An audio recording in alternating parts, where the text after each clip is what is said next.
Hello, this is probably a video that someone else has done and I just haven't found it, so I'm here to give as clear as an explanation as I can about how quota is calculated. The only place I found that has information about quota calculations was the 2 wikis and a video by Lethal Limit, which lightly explains the equation back in January of 2024. So it's outdated. I use the information of both Wikipedias to make this equation, which calculates the quota. The code doesn't use this exact equation, but this equation still does the same calculations, it's just written differently. If you're curious to know exactly in what order and how the game does this, then go to the quota page on the Mirrorhees wiki. It lists the steps the game takes in order. Okay.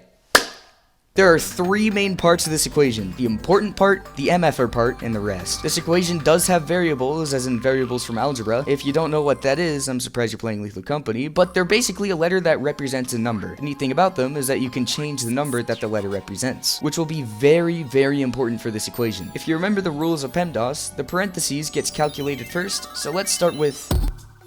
I call this the important part because it's what makes the quota go higher and higher each time. 1 plus q squared over 16. Of course, PEMDAS, we skip the addition and calculate the exponent and division first. The variable q here stands for quotas passed or quotas fulfilled. So when you beat your first quota, q will equal 1 when calculating your second quota. And once you beat second quota, q will equal 2 when calculating the third quota. And so on for the rest of the quotas. I should also mention that the game doesn't use any calculations for the first quota. It is always 130 credits. Q is squared / multiplied by itself and divided by 16. Let's use an example of the game calculating quota 4 when quota 3 was 344 credits. So Q here will equal 3 since we just met the third quota, and 3 squared is 9, and 9 divided by 16 is 0.5625. We then finally add 1 to get 1.5625. And that's the first part done, you know, pretty easy, pretty simple. Now it's gonna get a whole lot less simple, pretty not fun, pretty eye gouge worthy. The next part I call the MFR part, or mother fricker part, because it is the part that makes the quota randomized. Quota 4 on one run might be 500 credits and 560 in the other. It's all because of this part. I hate this part. E of r times the absolute value of L minus 1 plus 1. The first thing we see here is E, which I abbreviated from the quota randomizer curve. If you call back to algebra, you will remember that a function can be represented by f of x. It's like a name. You can name your function aids, and you can represent the equation aids of x. The x is a quote-unquote input, and when taken to the function aids, will output a number. That was probably not the best way to explain it. Here's a very simple example. F of x equals 2x plus 3. Whenever you see a number in front of the variable, that just means they're both being multiplied. Let's say our input is 1.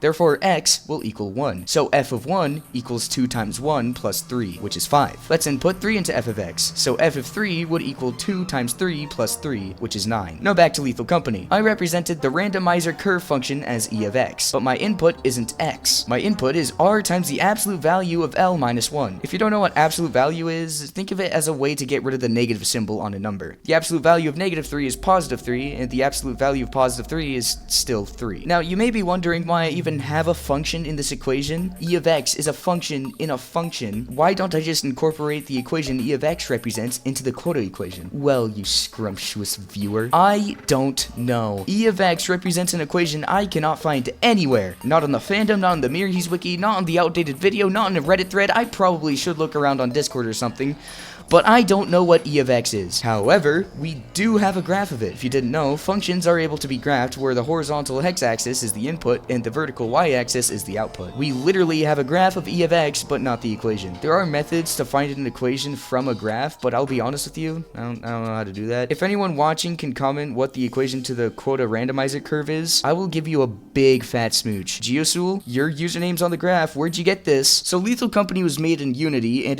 they have something called animation curves, and you know, you can make your own curve, and you know, animation, like look at this, it does things, and this quota randomizer curve came from an animation curve. So what I think happened is that Zeekers just made this graph for the randomizer curve, and then Geosul just found it and couldn't provide an equation because Unity doesn't, you know, give an equation. So basically, I don't think anybody knows what the equation is. I'm just kind of throwing a tantrum right now. For the time being, E of x is this graph, which I'll get back to later. We start still have an equation as an input, so let's get to that. R is a variable which stands for a random number between 0 and 1. This is the MFR part to the MFR part. It could be 1, it could be 0.5, it could be 0, it could be 0.314159. We can't exactly know, but we do know that it can't be less than 0 or greater than 1. For our example, let's just say the game chose 0.88. This is multiplied by the absolute value of L minus 1. L is a variable representing your total luck. Luck was a new mechanic added in version 65, the anniversary update. So if you're playing any older version of version 65, luck won't be a part of your quota, it's just R inside of E of X. Most furniture items were given a luck value, and your total luck is all the furniture's items' luck values added together. Let's say you have a television, toilet, and disco ball. To find the luck values for each furniture, there's a table provided on the Fandom Profit Quota Wikipedia page. RIP Sigma Translator, it's the only item to have negative luck. The disco ball has 0.06 luck,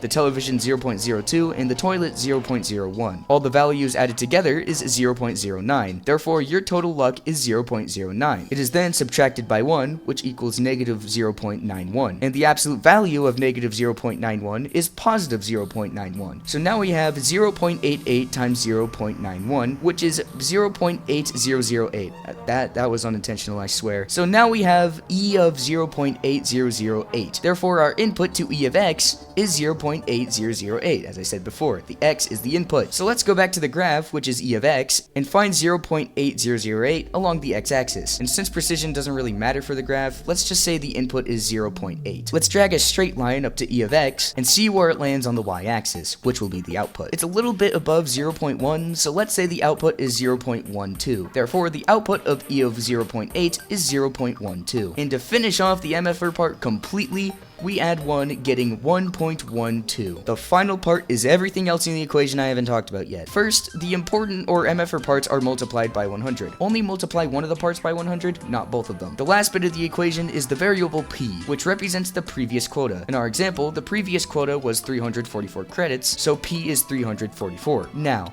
after finding the important part, the MFR part, and the previous quota, we have our numbers. 100 times 1.5625 times 1.12 plus 344. 100 times 1.5625 is 156.25. Times 1.12 is 175 plus 344 is 519. Hopefully that explanation made sense. I tried my best to explain every crevice of it, and don't you click off yet, the red YouTube line is still around here. You can't ever know for sure what your next quota is, since you won't ever know what the random value is, but you can reasonably guess the output of the randomizer curve altogether. If you look back at the graph, you'll see that there's a segment between the range of negative 0.15 and 0.15 where the line is constant. Well, not constant, it's like linear. And the tips of the graph spikes up or down depending on if the input is high or low. What this means is that it is much more likely that your output will be between the values of negative 0.15 and 0.15, and with the plus 1, your MFR part will likely result in a number between 0.85 or 1.15. And you want a lower number for the MFR part, since multiplying lower numbers means a lower quota. The absolute average output of the graph without any luck is 0, resulting in 1 as the MFR part, which anything times 1 is just itself, so it's basically like absent. And that's how you find the average your next quota will be around. Substitute 1 for the MFR part. If you want to find the worst possible quotas, substitute 1.5, since the max value you can get from the randomizer curve is 0.5. If you want to see the lowest possible quota, substitute 0.5. Luckily, Delta889 underscore on Reddit did this for you on a spreadsheet which calculates the average quotas, the range which your quota will likely be in for each quota, and the minimum and maximum quotas you can possibly have. They also included a calculator for finding what your next quota will likely be around and the best and worst scenarios to be in. If you want to check this out for yourself, the Reddit thread will be in the description. Thank you, Delta889, for this modern piece of art. Another thing to point out is luck. It essentially shaves off bits towards the end of the graph so that it becomes impossible for the output to be high. If you have maximum luck, which is 0.1545, it effectively turns your randomizer curve from this